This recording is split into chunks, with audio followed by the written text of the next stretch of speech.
Hello，大家好，我係阿禮。Apple 就啱啱推出咗 iPhone 16E，其實就即係大家都等咗好耐嘅 iPhone SE 第四代。不過新機冇咗 Touch ID，變咗做 Face ID，又換咗做全屏顯示，外觀完全唔同晒。但係價格上，佢依然係最抵玩嘅 iPhone。不過睇翻個價錢都要5099蚊，相對上幾代嘅 iPhone SE 嚟講，又真係好似貴咗少少。只係 iPhone 16E 用翻今年先出嘅 A18 處理器，雖然 GPU 比 iPhone 16少咗啲，但唔似以往 SE 機咁，只係用翻上一代嘅處理器，取向明顯有唔同。亦因為咁樣 ，iPhone 16E 都可以用到 Apple Intelligence， 好似最新嘅 Image Playground 同 Jamoji 呢啲可以發揮創意又好玩嘅功能，都可以喺 iPhone 16E 用到。如果你唔係用緊 iPhone 15 Pro 呢啲支援 AI 嘅機款，其實都可以考慮入手試下 Apple Intelligence 嘅使用體驗。當然，如果你係 iPhone SE 第三代嘅用家，甚至再舊啲嘅，好似 iPhone 11咁，就真係建議換機啦。除咗電話效能提升好多之外，相機嘅攝影效果亦都更加出色。最明顯嘅比較一定係夜景。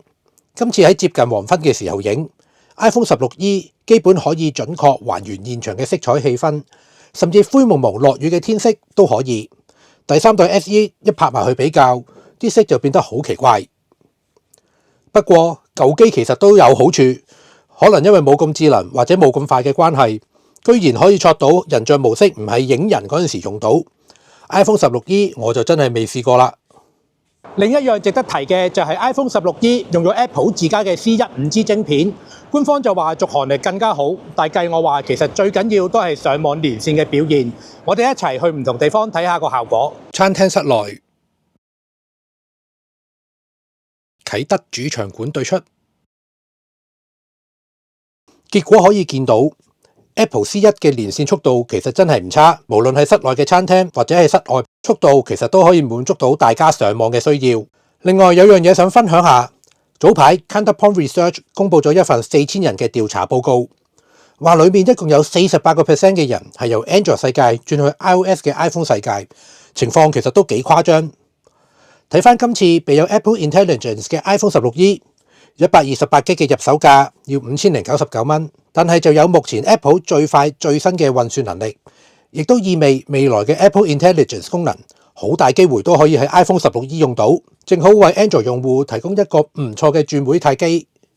再睇睇備有 AI 功能嘅次旗艦 Android 機，好似其他品牌嘅 FE 系列咁樣，售價雖然好抵玩，但處理器未採用最新嘅型號，咁就有可能冇辦法用到最新嘅 AI 功能。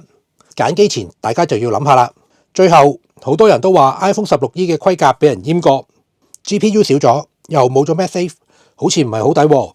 但係真係要打機嘅話，你其實未必感覺到好大嘅分別。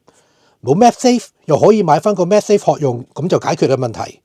所以坊間話 iPhone 16E 嘅缺點其實問題唔算好大，只要你價錢啱，又真係想試下用 Apple Intelligence， 其實真係可以考慮入手。今次嘅分享就係咁多。撳埋個鐘仔就可以睇到我下一條片㗎啦。